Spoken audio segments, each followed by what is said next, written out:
sur la partie travail, impact dans nos métiers, mais cette fois côté organisation du travail et anticipation, organisation des actions qu'on peut mener à plusieurs niveaux, au niveau du secteur, interne au secteur. Alors on a beaucoup parlé des problématiques de droit. Ça concerne donc les auteurs. On a ici un représentant des auteurs, d'ailleurs coprésident de l'AGRAPH, l'association que tu présenteras, l'association des auteurs, réalisateurs, auteurs graphiques, qui parlera de ce qu'il, voilà, comment il perçoit, comment il vit les choses en interne. Et puis on reçoit aussi sur scène Amanda Borghino, donc déléguée générale adjointe à ces procès. Vous l'avez déjà entendu pour ceux qui étaient là ce matin. Elle a été interpellée même vivement, et puis elle a déjà participé, c'est très bien, du SPA et d'Anime France, donc avec quelque part deux casquettes, qui va pouvoir nous parler même de ce qui se passe au niveau national et même international, au niveau européen. Je cru comprendre. On s'était dit, on va commencer par le terrain, par les auteurs, et d'autant que Jean-Jacques a des choses à nous montrer. Un use case, un cas d'usage qui concerne l'IA générative dans les appels d'offres, dans les projets qu'on doit gérer. Est-ce qu'on est aussi libre? Parce qu'on a parlé en fait toute la journée un petit peu comme si on était libre de choisir ou pas. Voilà. Est-ce que c'est vraiment le cas du point de vue de Jean-Jacques, par exemple? Je te laisse la parole. Alors, ça va être le jeu, ça va être toujours un peu du discernement entre les opinions et les faits. Alors, évidemment, c'est compliqué. Mais on va essayer, pour ça, des cas d'usage, c'est toujours bien de les ramener, aussi simples soient-ils, et sur des terrains qui ne sont pas forcément les plus mainstream, comme le long métrage ou ce que dit... derrière toi. Ouais, voilà, le long métrage ou ce que dit James Cameron. Donc, moi, ma carrière, elle est très, très polymorphe, bien que je vienne des Gobelins, donc vraiment du crayon et du papier. Mais j'ai fait beaucoup de ce genre de trucs, c'est-à-dire des audiovisuels immersifs, donc très infographiques, très hybrides, où à peu près tous les logiciels courants, utiles, sont en usage. On mélange tout. J'ai même eu une entreprise qui s'appelait Digital Salad, dont le nom évoque le goût pour le mélange.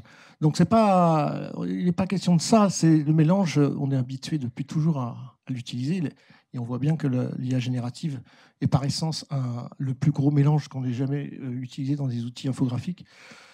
Donc là, je vais parler du cas concret d'un marché sur lequel on peut exister, vivre en tant qu'artiste polymorphe et infographiste de formation. Le numérique a généré beaucoup de nouveaux médias très intéressants, comme les œuvres in situ dans les musées, et plus ou moins interactifs, et dans tous les formats, des grands formats parfois, donc qui convoquent des grosses exigences matérielles et logicielles. Quand on fait un écran de 26 mètres de projection, faut du pixel, faut du K, faut du tout ce qu'on veut pour faire des belles images crédibles et réalistes en général, parce que le public aime bien quand même le réalisme. Il aime bien, surtout quand on a le terme immersif, se plonger dans une réalité qui veut croire crédible. Donc ça, c'est exigeant. Et donc l'IA générative, on a vu qu'elle était très très à l'aise pour produire du pseudo-réalisme. Donc là, voilà, dans ce marché-là, on doit répondre à des appels d'offres sur la muséographie publique. L'appel d'offres public, c'est un cahier des charges avant tout, énorme, très très indigeste. Sur les plus grosses opérations, il y a déjà l'analyse technique qui fait une partie du boulot. Grosso modo, les gros appels d'offres, c'est une semaine de boulot pour 5 à 10 personnes. Et évidemment, c'est une semaine de boulot qui n'est rémunérée que si elle est gagnée. Sur des chantiers dans un appel d'offres ouvert, ça veut dire que sur 5 entreprises qui répondent, vous faites le calcul du nombre de gens qui vont travailler gratuitement pendant cette période. Et du coup, la tentation de faire à des étapes de conception et de création, l'usage des IA génératives est directement connecté au fait que c'est un investissement qu'on veut croire utile, puisque c'est un investissement qui qui économise pas mal d'argent à une étape où l'appel d'offres n'est pas facturé aux maîtrises d'ouvrage. Voilà ce qui se passe donc dans une appel d'offres publique. On a des cahiers des charges, comme vous le voyez là-haut. Et je ne sais plus ce que j'ai écrit, mais en gros, j'ai écrit premièrement, c'est la question du choix.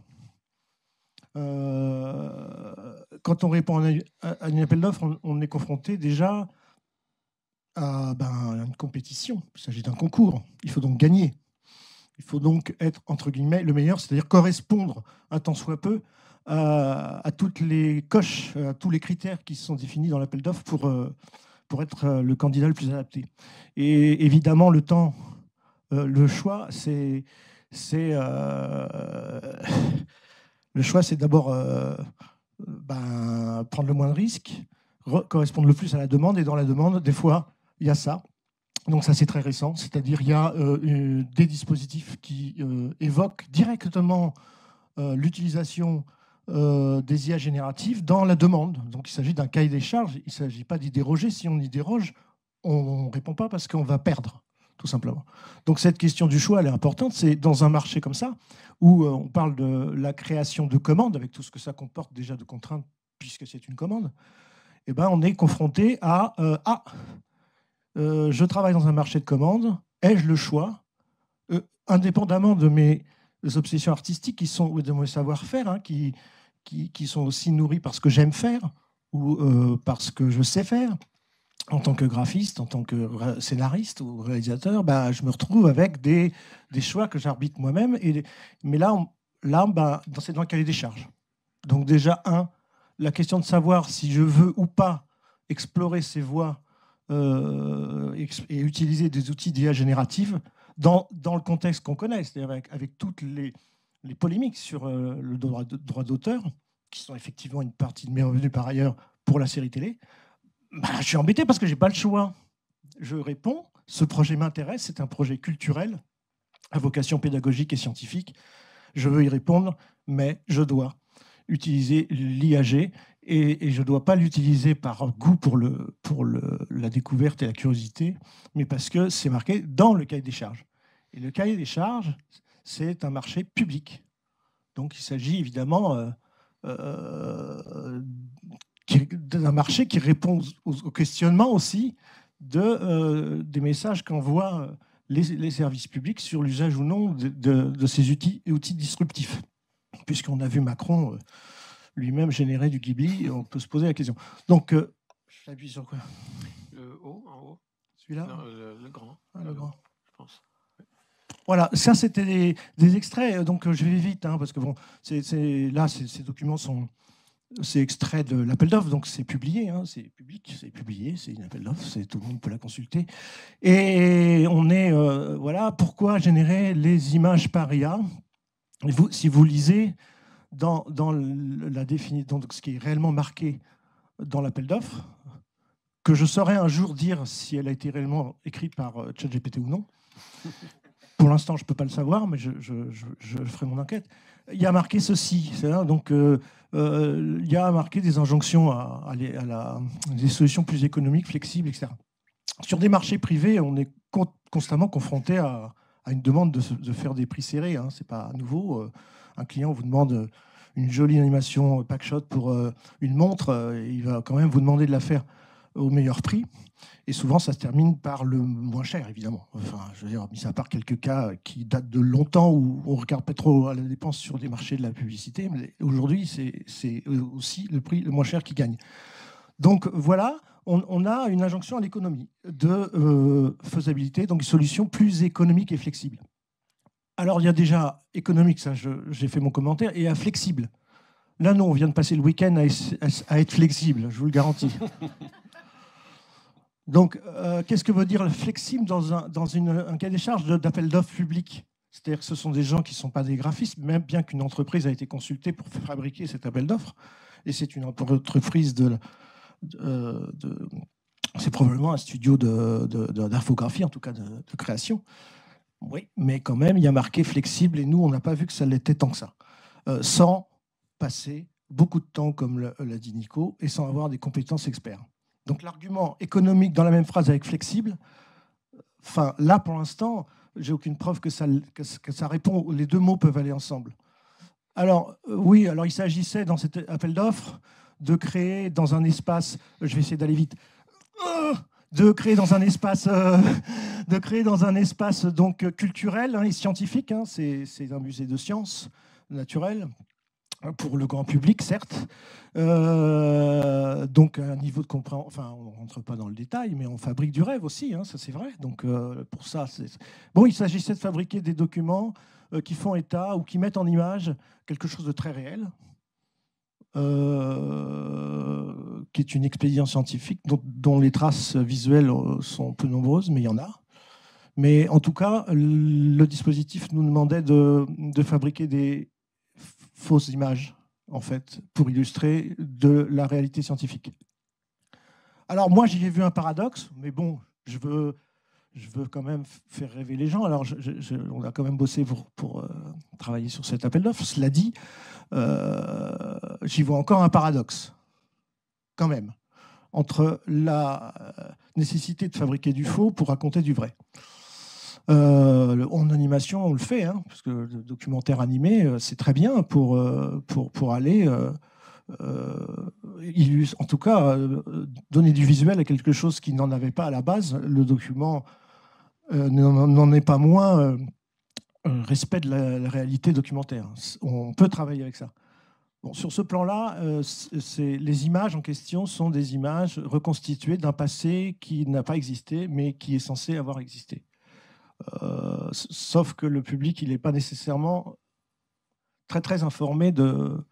Enfin, en tout cas, ça apparaît pas dans l'appel d'offres. Je pense que ça apparaîtra dans le final, mais c'est pas évident que le public s'y retrouve, en fait, entre cette image fabriquée par IA générative et des photos d'époque, tout simplement, voilà, qui ont vraiment la nomenclature visuelle d'une photo d'époque.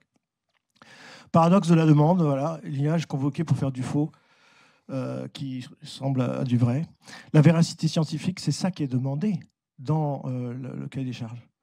La véracité scientifique, et c'est pour moi aussi un paradoxe, puisque dans un appel d'offres dont on veut la véracité scientifique, on est en train de nous demander d'utiliser un outil qui est juste disqualifié sur tout le champ du deepfake et du deepfake.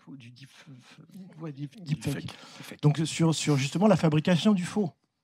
Donc moi j'aime bien les paradoxes, ça me fait rigoler. Donc je vois ça et je me dis mais pourquoi on fait pas ce qu'on fait de mieux dans les musées quand on sort de la documentation incroyable et qu'on le met au service du public? Ben, je sais pas. Je suis même pas sûr que la ligne budgétaire soit... Ah ouais, le micro. Ok, donc je me dépêche. Donc, visuellement consistant. J'ai souligné ça parce que là encore, une fois, en un week-end de jam, c'est pas le truc le plus évident quand on utilise... Bon, bref.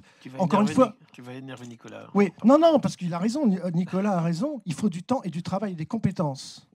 Et là, je reviens sur le terme économique, puisque vous allez voir, voilà ce qui est marqué dans le cahier des charges.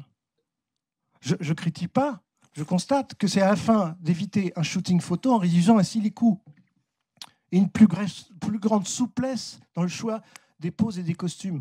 Moi, quand je dis à un comédien de s'asseoir et de se mettre de profil, je n'ai pas tellement l'impression que c'est ça qui va me poser un problème de contrainte et de souplesse. Le gars, il s'assoit et il se met de profil. Quand je dis à un styliste de me trouver telle nomenclature de fringues pour une époque particulière, enfin, je sais pas, ça va, quoi. Donc, en fait, la souplesse, pour moi, c'est un peu comme du cherry picking. C'est-à-dire que ce qui est marqué là, c'est pas la réalité de ce que propose de mieux l'AI générative. C'est pas ça. C'est autre chose. On peut en discuter, justement, en mettant les mains dans le cambouis. Donc, éviter un shooting photo. Il se trouve que moi, j'adore faire des shootings photos, en fait. Voilà, quand j'ai l'occasion de le faire, je suis content. Je l'ai fait pour la pub, avec des jolies personnes, avec des tas d'une équipe. C'est super sympa comme expérience de vie humaine. Bon, je veux bien admettre que je suis aussi graphiste et j'aime bien passer du temps comme un geek derrière ma machine. Les deux me conviennent, en fait. Et là, c'est marqué « éviter un shooting photo ». C'est pas moi qui ai marqué ça, c'est le cahier des charges. C'est donc la demande, le choix, encore au début, que je voulais souligner. Propriété intellectuelle et copyright, ça aussi c'est marqué dans le cahier des charges. Demande à l'entreprise, c'est l'entreprise qui est responsable d'utiliser de l'IA uniquement avec des images libres de droit. Mais en fait, on ne peut pas. Non, en fait, on ne peut pas. Là, au jour d'aujourd'hui, on ne peut pas, puisque qu'on le fasse ou qu'on ne le fasse pas, avec la responsabilité qu'on a ou pas, c'est un choix qui nous incombe, ça certes. Mais qu'elle respecte la propriété intellectuelle est aujourd'hui relativement impossible, sauf avec Firefly, avec qui Firefly, enfin, dont on ne peut pas qualifier d'IA la plus... pas vertueuse, là on n'en sait rien parce que c'est quand même annoncé comme tel, mais en fait on n'arrive à rien faire en tant que graphiste avec ça, pas grand-chose, ou très peu, ou compléter des décors. Bref, c'est pas la meilleure. Donc on va pas commencer, on va faire comme un des films exprimé là, on va marquer, si on veut une belle image, on va marquer ArtStation. C'est la seule solution parce que c'est vraiment là que les sources sont jolies, tout simplement. Et donc on peut parler... Un film de Nicolas Herba d'ailleurs. Voilà. Et donc on peut parler, donc, on nous oblige en tant que créatifs et prestataires de services à répondre à une injonction qui est image libre de droit pour lesquelles les droits ont été acquis, mais en fait on ne peut pas. Voilà la réalité. Moi je ne sais pas comment faire, mais sauf que je dois signer ça. Alors bon, signons. Et donc là, voilà, ça c'est l'exemple de workflow proposé par un des studios avec qui je voulais travailler. Enfin, je ne voulais pas d'ailleurs, mais ça s'est trouvé comme ça. Donc en fait, en gros, c'est très bien ce qu'ils ont proposé, c'est tout à fait cohérent. C'est un pipe comme fille et donc et qui produit cette image-là. Mais néanmoins, si je dois en même temps signer une décharge de responsabilité sur le droit de propriété intellectuelle, là, dans ce pipe-là, en fait, c'est impossible puisque c'est SDXL. Et moi, je m'en fous objectivement, c'est pas le sujet. Le sujet, c'est que je dois signer un truc qui me protège des droits, d'avoir les droits de ça. Et je sais pas, en fait, je suis pas sûr, en fait, je sais pas. Je sais pas. Là, c'est pas gagné. Donc voilà, un souci. Donc là, ça dit quoi? Ça dit que dans la commande publique, on demande à des prestataires de prendre la responsabilité d'un vide juridique qui, en tout cas, qui est là et en devenir va peut-être se régler, mais on ne sait pas. Et ça, c'est des expositions permanentes. Ça dure 5 ans minimum. Alors, à la vitesse où évolue la jurisprudence... Oui, c'est un peu rétroactif en plus. Et ouais, en plus, ouais. Donc, conclusion, la maîtrise du choix. En fait, voilà. Donc, là, il y a la question du choix. Là, on peut décliner ça partout. C'est-à-dire que même dans la série d'animation ou l'audiovisuel de loisirs télévisuels ou cinéma, on est quand même dans un marché. Et donc, j'aurais volontiers goût à utiliser tout ce qu'on me propose en tant qu'artiste pour rigoler, quoi. Là, j'ai plus l'impression d'avoir le choix. Alors, c'est plus ça qui me gêne, parce qu'effectivement, on a bien rigolé ce week-end à faire des trucs et à tester des... Enfin, c'est tellement dingue. Sauf que j'ai pas le choix. Dans le boulot, je suis obligé. Et en plus, non seulement je suis obligé, mais il y a aussi la concurrence entre les auteurs. Et là, on peut en parler, puisqu'en tant que président de la GRAPH, je vois bien, je fréquente les scénaristes, les auteurs graphiques et les réalisateurs, et chacun à son endroit n'a pas du tout le même point d'entrée vers l'IA générative. Le point d'entrée, parfois, c'est est-ce que je vais faire un projet, le déposer au CNC et ce projet doit avoir du graphisme et du littéraire. Ouais, mais bon, ce coup-là, aujourd'hui, je suis scénariste. J'ai pas trouvé le graphiste. Qu'est-ce que je vais faire? Est-ce que je vais chercher le graphiste pendant des jours et trouver la bonne symbiose entre un autre individu? Ou est-ce que juste, si on m'y autorise, faire même pas un mood board, c'est plus autorisé maintenant dans les dépôts, donc pas de mood board. Mais par contre, est-ce que je vais faire une créa graphique à base d'AI générative? Parce que soit je ne sais pas, soit j'ai la flemme. Soit c'est juste la date de commission qui est bon, faut que timing, quoi, timing. Il faut respecter le timing des dépôts. Donc et puis ça marche dans l'autre sens, évidemment. Et puis ça marche aussi pour les réalisateurs qui ont le cul entre deux chaises, qui parfois ils doivent manager tout ça et en réalité ils n'ont pas du tout les mêmes entrées pour l'usage. Donc ça met les auteurs parfois en porte-à-faux les uns par rapport aux autres. On a beau se la raconter, en tout cas, moi c'est ce que je ressens, et je ne parle pas là forcément au nom de la Graff quand je dis ça, je parle en tant qu'un des artistes qui a fait à peu près tous les métiers dans ce truc, et qui dialogue avec tous ces intervenants au sein de la Graff. Au sein de la Graff, on cherche un modus operandi pour trouver le meilleur des bons usages, le meilleur des compromis entre à la fois les trois types d'auteurs qui donc vivent et travaillent du droit de propriété intellectuelle, et c'est pour les auteurs qui sont que scénaristes, je vous garantis que ça remplace l'intermittence du spectacle qu'ils ne touchent pas. Donc on parle d'argent et d'économie du secteur. Donc c'est vraiment un souci de savoir si la propriété intellectuelle va continuer à nous nourrir. C'est important, même si c'est faux, ça va marcher, ça va aller. C'est une inquiétude légitime et que j'entends. Et donc, dans les réactions, et je me dépêche, dans les réactions de tous les auteurs entre eux, eh bien, il y a effectivement le truc de le déni, qui est encore très actif, le manque de formation, une acculturation nécessaire pour que tout ça se trouve la bonne voie, le bon équilibre sur ce qu'on peut faire et qu'on ne peut pas faire. Et on voit que, par exemple, dans le VFX et dans les techniciens, etc., ce n'est pas les sujets qui viennent en premier lieu au cerveau. Moi, j'en ai fait beaucoup de la post-production, de trucage. On s'en fout des droits d'auteur. C'est quand on est auteur qu'on s'en fout pas. Et c'est normal. Chacun sa chapelle. Donc, là, vous pouvez voir... qu'est-ce que je vous ai mis ? Pas de deuxième exemple. Ouais, non, pas de deuxième exemple. Non, je ne vais pas vous détailler le deuxième exemple.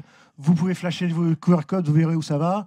Là aussi, c'est pareil. C'est juste pour dire que la Graff, pour l'instant, s'accorde parfaitement sur les alignements de la SACD, qui est donc notre partenaire. Ça fait 25 ans qu'elle existe, cette association. Hein. Donc, s'aligne là-dessus. Et là, vous allez voir ce que c'est vraiment flasher ce flashcode, parce que si vous êtes auteur à un moment donné dans votre vie, vous y verrez ce qu'il y a dans les contrats pour l'heure. Hein, ce qu'il y a dans les contrats pour signaler le niveau de responsabilité dont il faut avoir conscience quand on a affaire à l'IAG. Et donc, ces articles-là ont été rajoutés récemment dans les contrats, les modèles de contrat SACD, pour me protéger à la fois les producteurs et à la fois les auteurs des usages non adéquats. Bon, voilà. C'est une très bonne transition. Et oui. Pour parler des producteurs. Et voilà. C'est parfait. Tu peux finir hein, si tu as encore deux mots à dire. Non, c'est bon. Non, j'en ai. Alors, tout le monde me connaît versatile. Voilà. Alors, on ne va pas forcément parler des producteurs, mais en fait, je vais utiliser ce que tu viens de dire. Je ne m'y attendais pas, mais tu as soulevé énormément de paradoxes, en fait. Le paradoxe du choix, de la pression, de la valeur économique, en fait, de l'utilisation de l'IA. Et moi, j'ai eu aussi, effectivement, une carrière, je crois que tu as dit polymorphe. J'ai passé 10 ans dans un groupe de médias. J'ai travaillé pendant 5 ans dans la prod et la distrib. Et après, j'ai switché complètement dans l'administration. J'ai passé 2 ans au ministère de la Culture à écrire des décrets. Et pendant 3 ans au CNC, où j'étais directrice adjointe de l'audio. Et j'ai décidé de redevenir lobbyiste, ce que je faisais quand j'étais un tout petit bébé qui sortait de Sciences Po.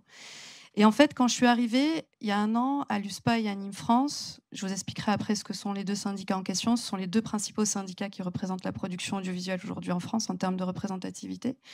Je me suis dit, j'ai besoin de savoir de quoi on parle quand on parle d'intelligence artificielle. Parce que tous ces paradoxes, je les avais entendus dans les 3 phases de la carrière polymorphe dont je venais vous parler, de manière extrêmement hétéroclite, des auteurs, réalisateurs qui se plaignaient des producteurs qui se plaignaient des auteurs. Bref, c'est l'histoire de notre vie, je crois, dans notre secteur. Et puis je me suis dit, comment est-ce que je peux rentrer dans ce dossier extrêmement sensible, perclus de paradoxes, et dans lequel j'avais vraiment besoin de me faire une idée, moi, en tant que DGA, des 2 principaux syndicats en France. Et je me sentais un peu portée par une responsabilité de ma schizophrénie ambiante dans l'administration, qui était qu'il fallait absolument que j'ai une vision extrêmement neutre, en fait, entre une catégorie et l'autre du secteur.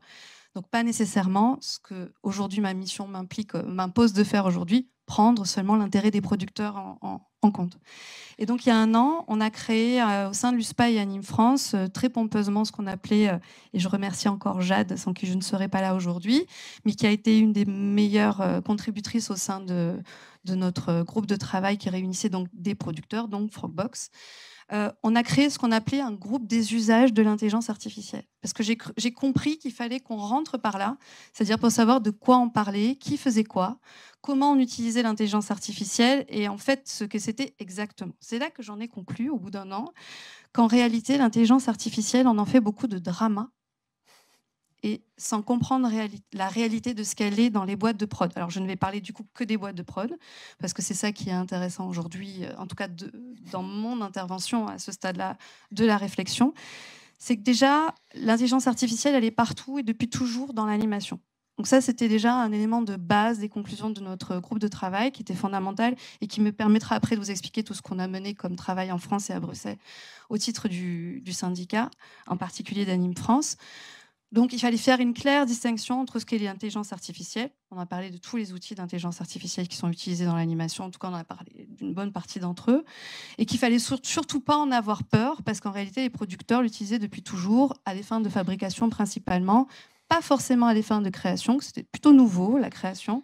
Mais voilà, que les producteurs ne voyaient pas le danger absolu d'utiliser l'intelligence artificielle. Par contre, ce qui effrayait tout le monde, et là, tous les producteurs autour de la table, dans le groupe de travail dont je parle, on était à peu près une soixantaine de producteurs, fiction, documentaire, spectacle vivant et animation. J'ai voulu, dès le départ, réunir tout le monde. Ce qui faisait peur, c'était l'IAG.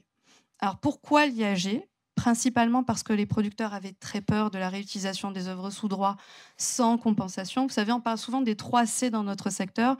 La première, c'est d'abord le consentement de l'utilisation des œuvres, mais ça rejoint tous les intérêts des auteurs. Deuxièmement, le crédit, c'est-à-dire l'autorisation d'utiliser. Et troisièmement, la compensation, c'est-à-dire est-ce qu'on a le droit, la possibilité, et le cas échéant, être rémunéré en fait, pour l'utilisation de ces œuvres. Donc, ce qui faisait peur principalement, c'était le non-respect du droit d'auteur, du droit voisin du producteur et de tout en fait, l'archipel aujourd'hui qui entoure les droits. Je me suis dit, c'est quand même bizarre qu'on ne s'arrête qu'à ça, en fait. Non, ce qui fait peur, au-delà de ça, et ce qui faisait peur depuis toujours aux producteurs, c'est la capacité, en fait, des œuvres promptées, enfin, en tout cas, qui sont issues de l'IAG, de venir concurrencer les œuvres sur lesquelles vous travaillez tous. Et en fait, ça, on le voyait de très loin il y a un an. On se disait, oh là là, c'est une vague déferlante, tout le monde a peur. Prenons un peu de recul. C'est d'ailleurs à ce moment-là qu'ont été lancées les 2 missions du CSPLA, donc du Conseil supérieur de la propriété littéraire artistique, dont parlait Karine tout à l'heure. C'est à ce moment-là que l'Élysée a commencé sérieusement à s'intéresser au sujet. C'est à ce moment-là que le Parlement et le Sénat ont commencé à se demander s'il ne fallait pas faire des missions, que le CNC a commencé à créer son baromètre de l'IA. Donc tout le monde se demandait un peu, en gros, ce que ça allait donner. Aujourd'hui, je n'ai pas de réponse à cette dernière question. Après un an de travail, que ce soit en interne dans les syndicats, que ce soit en partenariat avec mes anciens collègues de l'administration, en coopération totale avec les autorités publiques, aujourd'hui, puisque, comme l'a rappelé Karine, nous n'avons pas aujourd'hui de litiges qui ont permis de prouver qu'effectivement, il y a, on a vu Super Mario, il y en a d'autres, j'en ai plein d'exemples chez nous, chez Anime France, on a Illumination, qui a quand même produit les Mignons, donc autant vous dire que si vous allez sur Instagram, des Mignons par l'IA, vous ne voyez que ça. Donc, mais on n'a pas en fait d'exemple aujourd'hui de décisions juridiques qui nous permettent de dire qu'effectivement, oui, nous avons pu, comme je le disais tout à l'heure, effectivement attester de la ressemblance d'un prompt avec une œuvre sous droit, que cette œuvre a effectivement été un carton absolu, un succès de consommation, et qui aujourd'hui, effectivement, peut donner lieu à dire une concurrence déloyale, disons-le clairement. Donc une fois que je vous ai dit ça, je vous ai rien dit. Je vous ai juste expliqué les grandes réflexions qu'on avait au sein du syndicat, mais on s'est dit quand même qu'il fallait qu'on fasse quelque chose. On avait un texte européen, l'IA Act, sur lequel je ne reviens pas parce que c'est extrêmement technique, mais qui ne couvrait aujourd'hui en fait qu'une partie de l'utilisation de l'IAG, qui crée effectivement l'exception au droit d'auteur, etc. Je ne reviens pas sur tout l'archipel des textes assez insatisfaisants et frustrants qui ont émergé à Bruxelles. On s'est retrouvé en France avec ces 2 missions qui étaient censées compléter en fait le chapelet de textes européens, qui n'ont pour l'instant aujourd'hui pas donné lieu en fait à des textes ni législatifs ni réglementaires. Donc aujourd'hui, qu'est-ce qui se passe ? C'est-à-dire que non seulement nous n'avons pas de réponse à la question qu'on se pose sur le terrain opérationnel des usages. Deuxièmement, juridiquement, on n'est pas assez protégé. On va se le dire concrètement. Toutes nos œuvres sont moissonnées depuis un certain temps. On a à peu près, on dit que ça fait 5 ans que ça moissonne, mais ça fait sans doute bien plus que ça. On sait que nos œuvres aujourd'hui donnent lieu à des œuvres dites originales par l'IAG qui ne sont donc pas originales. Et aucune décision juridique ne nous protège. Et par ailleurs, nous, les producteurs, on n'a pas trouvé le Graal pour essayer de vous permettre à tous ayant droit d'être rémunérés au titre de cette utilisation déloyale. Donc, on s'est mis à travailler donc, au sein de l'USPA et Anime France. Donc, USPA, c'est 200 membres aujourd'hui qui font de la fiction, du documentaire, du spectacle vivant. C'est le syndicat représentatif en France. On est à plus de 40% aujourd'hui de représentativité. On peut négocier des accords interprofessionnels seuls, juste pour vous expliquer en quoi ce que ça veut dire représentativité dans notre secteur. Et Anime France, c'est à peu près 90% du secteur. Donc, on a 60 sociétés de production et de studios. Et donc, à ce titre-là, on est membre d'organisations internationales, notamment européennes, donc la CEPI, la Confédération européenne des producteurs indépendants, et Eurocinéma, qui représente la France à Bruxelles. Donc, on a décidé, à partir de l'automne dernier, de vraiment se retrousser les manches pour commencer à prendre des positions un peu fortes, en fait, sur ce terrain-là, en sachant que la tech était très bien introduite, on va dire, à la Commission européenne, au Parlement européen, au Conseil de l'Union européenne, que nous, à côté, les Français, avec tous nos questionnements un peu philosophiques, en réalité, on avait très peu de poids et qu'il fallait absolument trouver la voie pour essayer de convaincre la Commission européenne, qui est notre exécutif, de prendre un peu, on va dire, le taureau par les cornes et d'essayer de trouver des solutions pour nous protéger. Et quand je dis nous protéger, c'est tous. C'est-à-dire nous ayant droit, nous les créateurs, nous les producteurs, nous les distributeurs, nous les diffuseurs aussi, puisque là je couvre la totalité des parties prenantes de la chaîne de droit qui ont aujourd'hui une propriété sur l'œuvre d'une manière ou d'une autre. Donc on a essayé effectivement de, vous l'avez peut-être vu dans la presse, de prendre des positions politiques pour s'opposer à des prises de position des tech, des opérateurs de la tech. On a essayé aussi ce que moi j'appelle la fameuse fusée dont je te parlais tout à l'heure. On a essayé de construire pas à pas en fait un terrain réglementaire un peu plus safe pour nos propres ayants droit. On a essayé de créer ce que j'appelle les étages de la fusée. Alors tu as parlé tout à l'heure du premier étage de la fusée avec la SACD, mais aussi avec d'autres parties prenantes. On a essayé de créer ce qu'on appelle aujourd'hui les clauses contractuelles qui protègent normalement les auteurs et les producteurs à la fois d'une information réciproque et d'une autorisation réciproque dans l'utilisation de l'IAG. Alors vous allez me dire, and so what? Eh bien ça nous permet juste de sortir de l'opacité ambiante que tu viens justement, merci, d'illustrer, à savoir que quand on a une œuvre qui est reçue par un producteur, à la genèse de l'œuvre, à la genèse du travail créatif, on ne sait absolument pas si l'auteur, peu importe la nature de l'auteur d'ailleurs, a travaillé ou pas avec une IAG. À travers ces clauses, on oblige à une information réciproque. De la même manière, les producteurs qui étaient, vous le savez, dans un climat de suspicion absolue, ces méchants producteurs quand même qui utilisent de l'IA partout, on s'oblige nous-mêmes en fait à informer les ayants droit avec lesquels on contracte sur l'ensemble des outils d'IAG qu'on utilise. Alors je vois certains de mes membres qui utilisent de l'intelligence artificielle qui ont joué le jeu d'informer de manière très récurrente les parties prenantes avec lesquelles ils contractent. Ça, c'est le premier étage de la fusée, c'est les clauses contractuelles. On est en train de faire pareil avec la SCAM pour le documentaire, et on sait que les diffuseurs ont aussi créé des clauses contractuelles pour se protéger mutuellement. Une fois qu'on a fait ça, ça n'empêche pas le moissonnage de nos œuvres. Peu importe. Deuxième étage de la fusée, comme je disais, on a marché. On a fait des tout petits pas dans l'encadrement du secteur. Le deuxième étage, ça a été de faire un opt-out. Alors, c'est un gros mot, l'opt-out, en ce moment, puisque d'ailleurs, Karine l'a dit tout à l'heure, parce que c'est l'inverse, en fait, de la protection du droit d'auteur. C'est-à-dire, je ne vous permets pas d'utiliser mes œuvres sans mon autorisation. Malgré tout, compte tenu du tsunami absolu, du moissonnage de nos œuvres sur Internet depuis, on l'a dit tout à l'heure, à peu près au moins 5 ans, autant vous dire que l'opt-out, c'est un moindre mal. Et peu importe l'efficacité de l'opt-out que nous avons tous déclaré, alors quand je dis qu'on l'a déclaré, nous, syndicat USPA Anime France, on n'est pas cessionnaire des droits des œuvres, évidemment, de nos mandants, mais on a demandé à nos mandants, les producteurs, de déclarer sur leurs conditions générales de site et sur leur catalogue le fait qu'ils refusaient, par un code lisible par les machines, l'utilisation par l'IAG de leurs œuvres. Donc quand on a démarré, tout le monde nous a regardés comme des Télétubbies.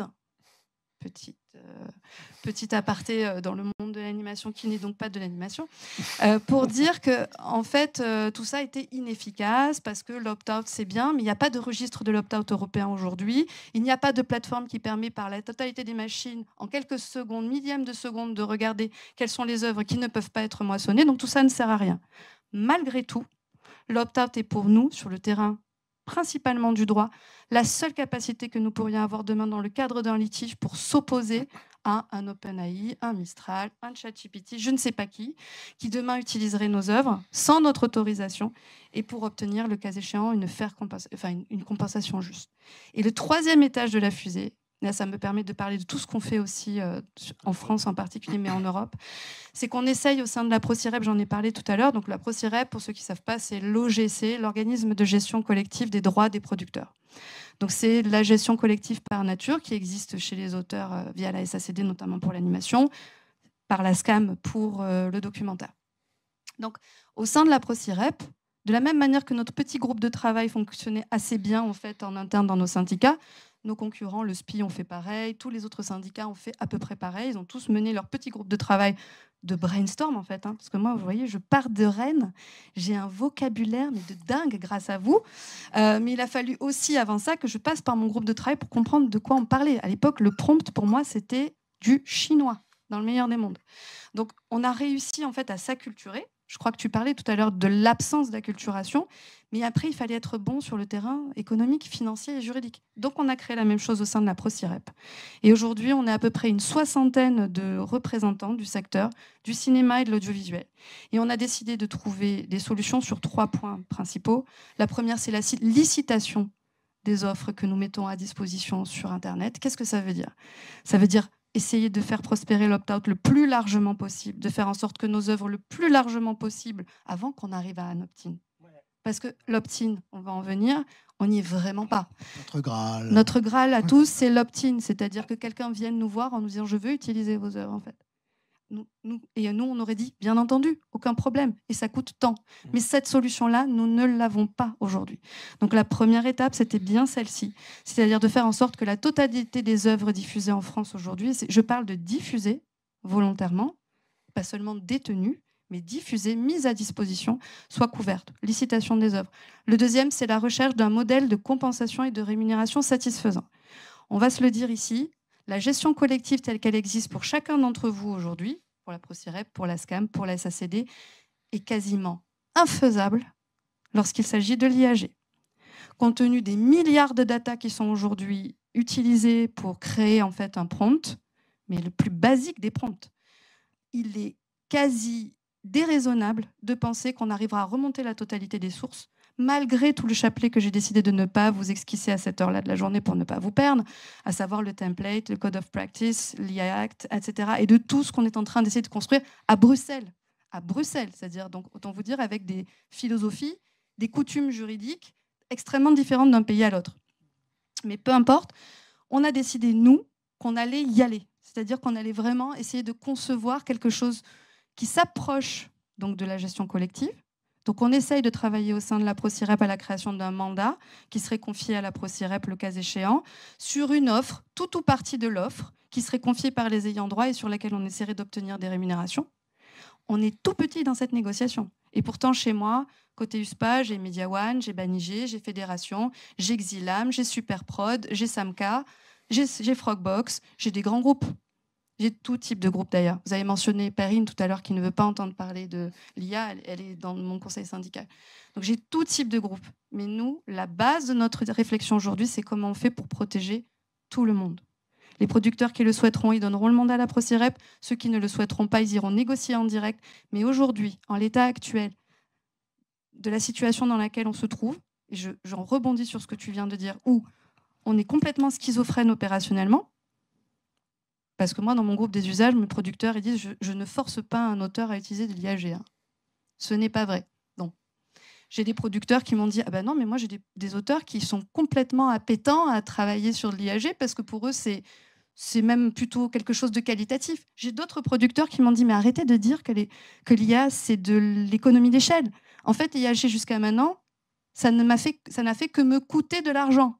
Parce que tous ces logiciels coûtent extrêmement cher et qu'en fait, quand je dis que j'ai de l'IAG, ça n'est que pour renforcer la qualité de l'image et donc ça me coûte plus cher.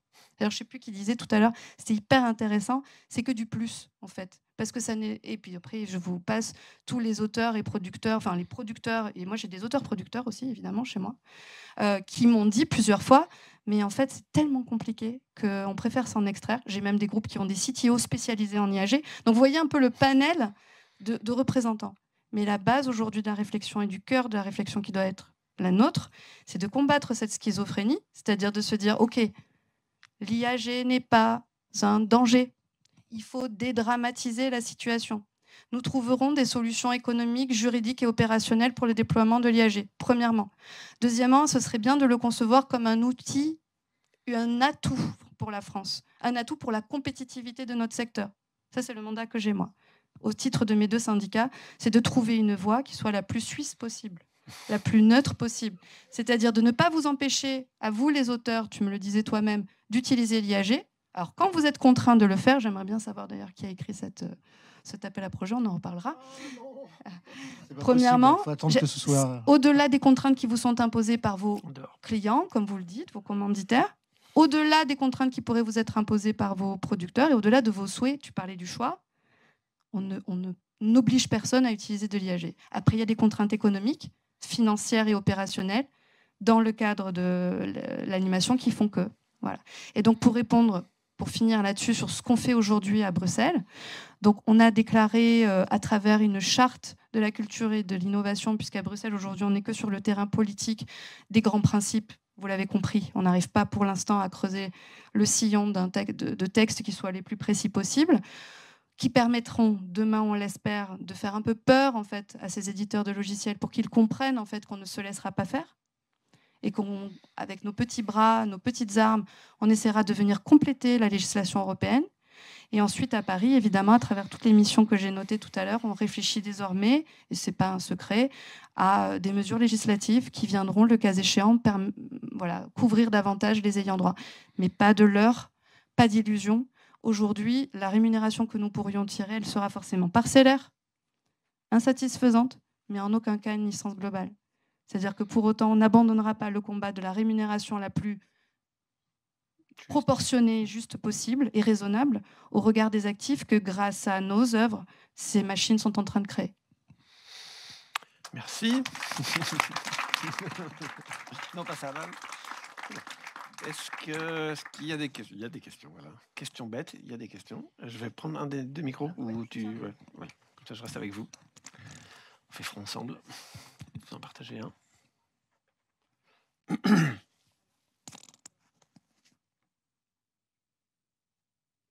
Non.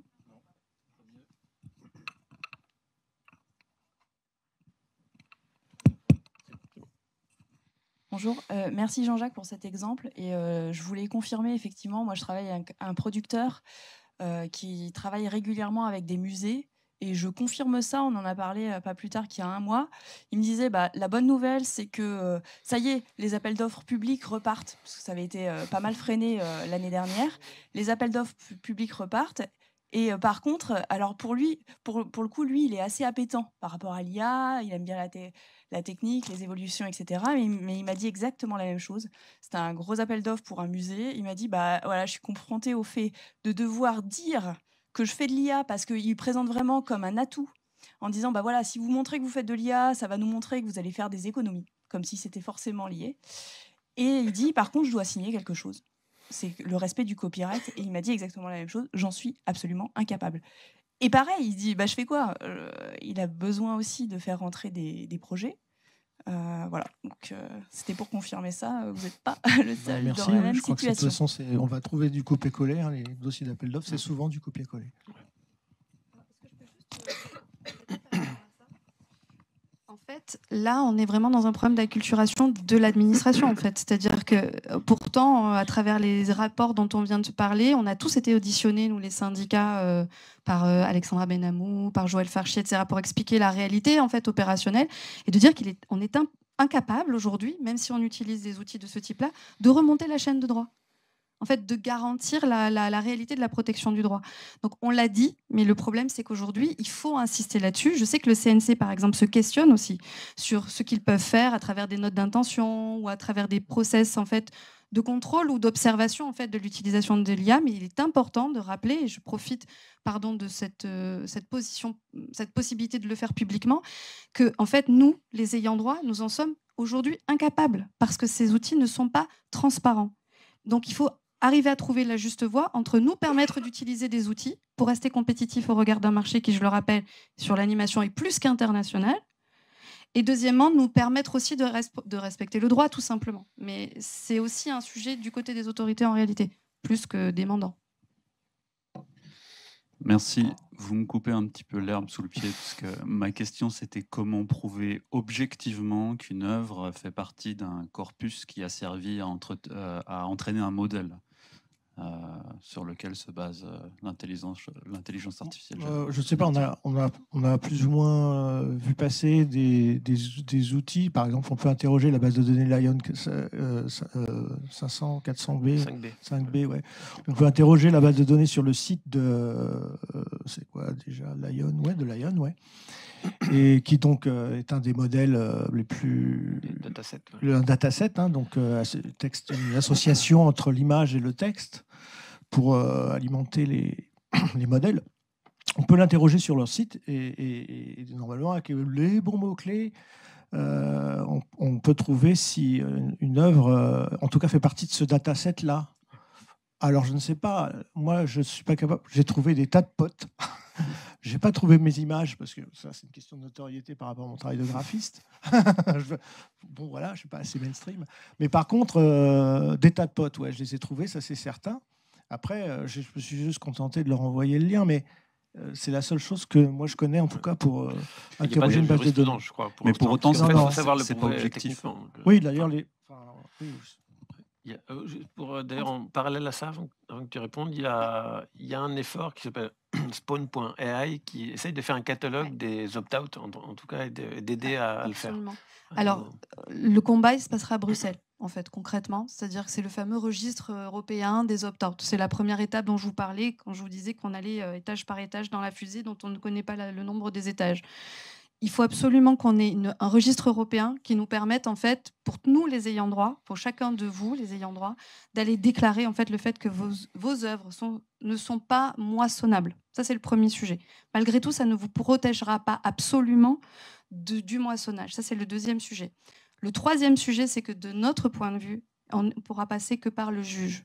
C'est-à-dire que le jour où on aura un cas en France qui prouvera, d'ailleurs le livre, il travaille aussi, la presse a eu des accords, mais le livre, il travaille, on aura un juge qui dira, là, il y a présomption d'utilisation d'une œuvre, et une œuvre sous droit, sans autorisation, qui a donné lieu à une œuvre vraisemblablement très similaire à telle et telle œuvre, parce que vous le savez, le prompt, c'est pas seulement une œuvre, parfois c'est des dizaines d'œuvres en fait, pour lesquelles il pompe l'inspiration et dont il s'inspire. Une fois qu'on aura une décision d'un juge, là, on pourra écrire un texte de loi qui viendra confirmer voilà, le cadre de sécurisation. Mais aujourd'hui, sans ça, c'est extrêmement compliqué. On pourra aller chercher, comme tu le disais, des outils qui viendront scanner les œuvres pour venir faire des similarités. Mais moi, je pense que c'est pas là. Il faut vraiment qu'on aille sur le terrain du droit. Enfin, tous les experts qui sont là, qui sont bien plus compétents que moi, savent très bien qu'il faudra une autre IAG pour expérimenter. Enfin, bon. Et puis de la jurisprudence, quoi. C'est pour ça qu'il y a autant de procès et qu'ils prennent du temps, parce qu'ils sont tous à peu près clairs. Hein. Est-ce qu'il y a d'autres questions ici. Ouais. Merci pour cet échange. Déjà, c'était très intéressant.